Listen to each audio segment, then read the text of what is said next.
Now scanner is a device used to convert hard copies of object or a image into a digital image on the computer. These image can be saved and edited to on the computer. Now next is a scanner is also input devices. The scanner is used to convert hard copies of objects or image into a digital image. Suppose you have your photo, that hard copy photo, you have photocopy. So if you want to edit that photo, you can also edit that photo. You have to place that photo in scanner, and after that you will edit this photo. So scanner is device used to convert hard copies objects or image into a digital image on the computer. These image can be saved or edited on the computer. So hardware means what? The physical parts of computer that you can see in alters. There are four types: input device, output device, storage device, and processing unit. Input device means what? The device which is used to give instruction to the computer. Now for example, mouse is an input device. By clicking, we giving the input to the computer. Mouse have two button, left button, right button, and scroll wheel. When we moving the mouse pointer is also moving. Mouse pointer is usually look like a arrow. Now next is a keyboard. Keyboard is used for typing. By typing we are giving some input to the computer. There are many keys on the keyboard. Then alphabets key, numbers key, symbol key, some special keys, functions keys also there. Then next is a scanner. Scanner is a device used to convert hard copies object or image into a digital image on a computer. If you want to edit your photocopy, you can also edit and save on the computer. Next is the output device. Input device means what? Those devices are used to give input to the computer. Now output device are used to display the results or output obtained after performing the calculation. That means output device are those devices which display the results. So for example, monitor. On monitor you can show the results. If you are typing your name by using input device, for typing which device you are using? Keyboard. So by keyboard you are typing your name, that inputs are display on monitor. So monitor is a output device. The device are used to display the results or outputs obtained after performing the calculations are known as a output device. Now monitor. Now next is a printer. The printer gives you a hard copy of the data that is there on the computer on a paper. This copy is called printout. Thus, it helps you by providing information printed on a paper, which we can carry around everywhere we go. Now what is the use of printer? Printer gives us hard copy. Suppose you are typing some information, you draw some picture on computer. Now you want that picture on the paper. So by using printer you can take that picture on your paper and you can carry this paper with you. So by using printer, your data on a computer, you can make a print on a paper. This copy is called printout. It helps you by providing information printed on a paper. Next is a speakers. You can hear only sounds made by the computer using a speakers connected to it. You all know speaker is used to listen the sounds. So if you want to listen the music, songs, warning message and people talking over the speaker, you need to connect this speaker to your computer. Then next is a storage devices. Storage devices are used to store a computer data on various storage disk or devices. The data on the storage disk and devices remains intact even when we turn off the computer. Now storage devices is used to store the data. All those data are stored on the storage devices, storage devices and disk. The data on the storage disk and devices remains intact when we turn off the computer. Now hard disk.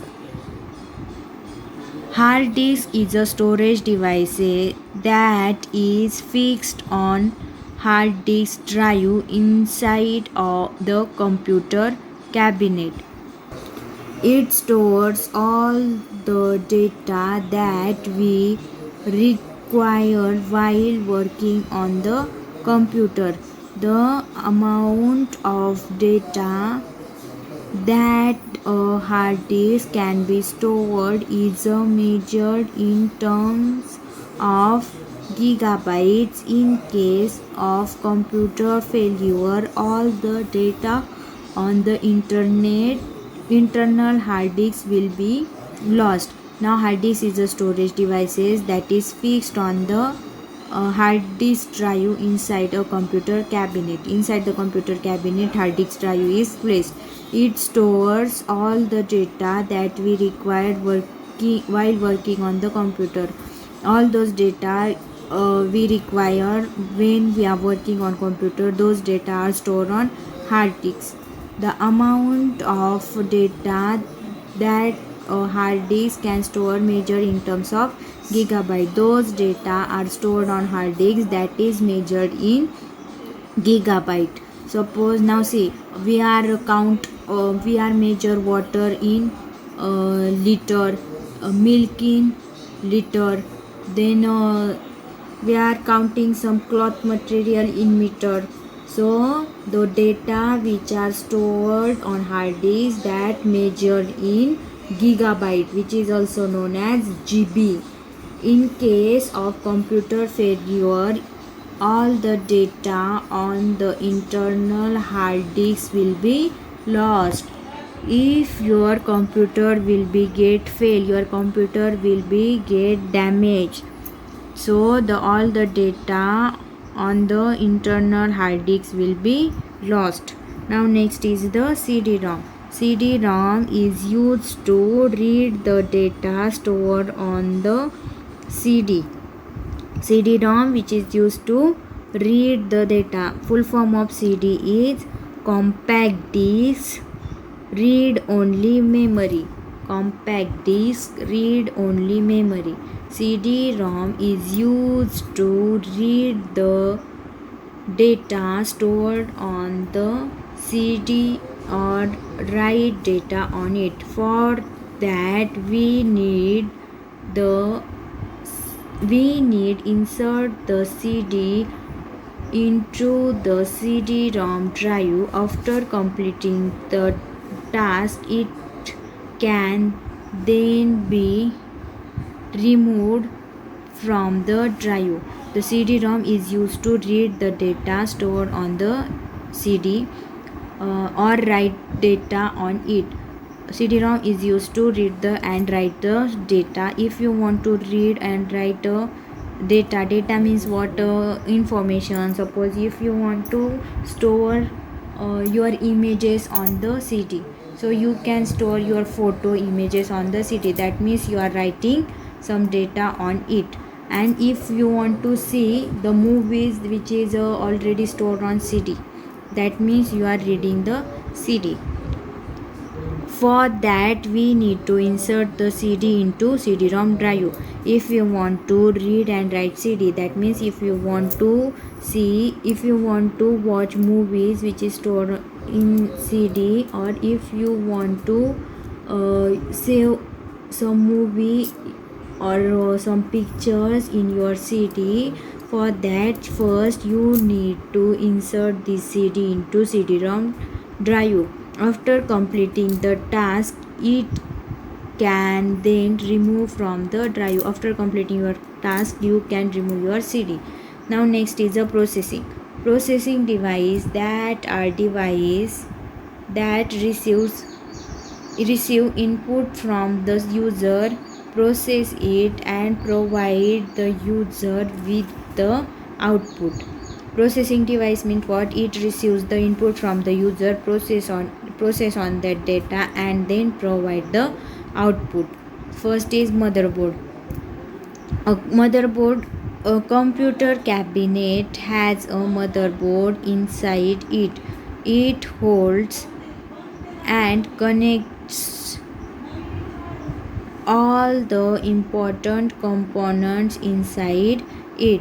Now see, this is the motherboard. This motherboard is placed inside the cabinet and it holds and connect all the important component inside. This motherboard is contain all the important data. That processor unit is also placed on this motherboard. Now see, this is a CPU cabinet. The inside this cabinet motherboard is placed. Inside this cabinet hard disk also placed. So this is a cabinet. Inside this cabinet motherboard, hard disk, all are placed. Now next is a CPU. CPU is called the brain of the computer and it's a small chip located on the motherboard. It takes instructions from the other parts of the computer and perform the various tasks. It also performs calculations and takes the necessary decisions. Now see, this is a processing unit. This is a central processing unit, which is also known as the CPU. This chip is inside. This chip is placed on this motherboard. Here is the Here is the processing unit. This chip is placed on motherboard. Here is the CPU. So CPU is the small chip. It's placed on the motherboard and it takes the instructions from the parts of the computer and perform the various tasks. It also perform calculations and takes the necessary decision. So this CPU is the brain of the computer. CPU is also called brain of the computer and it is a small chip. It placed on the motherboard. Now next is the memory. Now you all know what is the use of memory. Memory is used to store the data. Our phone also have memory. There is a memory chip on the motherboard of a computer. This memory chip comprises of random access memory and read only memory. So you all know memory, small memory chip. So their computer also have memory. There is a memory chip. That memory chip is placed on the motherboard. Now see, this is the motherboard. This motherboard is placed inside the cabinet. This is the cabinet. In this cabinet motherboard is placed. Inside that motherboard CPU also placed. Then memory is also placed. Then memory have a two type: random access memory, which is also known as RAM, and read only memory, ROM. RAM is the main memory of the computer. RAM is also known as read and write memory. We can save information on the RAM, also read information stored on it. So RAM is the main memory of the computer. The RAM is also known as read and write memory. Whatever information we store on computer, it all information are saved in RAM and we can also read that information. And now next is the ROM. ROM is a small part of the main memory where important instructions are stored. ROM is the small part of main memory, which is also known as read only memory, which is the small parts of the main memory where important instructions are stored. The computer can only read the instructions stored in RAM. we cannot write, that is save instruction onto RAM. The instruction, the data, the information which is stored on RAM, that only we can read, we cannot write, we cannot edit any data on that stored on RAM. Hardware becomes less efficient with times and their failure rate increase. They could get damaged due to physical force and lose their functionality. So hardware become less efficient with times as their failure rate increases. So if in market, if the hardware availability is less and if your hardware will be failure, so their rate will be increased. Hardware also can get damaged. Hardware means what? Your processor, means CPU, your mouse, then your keyboard, then your monitor, it will be get lost. Then they could damage, so due to the physical force, so they lose their functionality. So in this chapter we learn what is mean by software, what is mean by hardware, then types of software, types of hardware.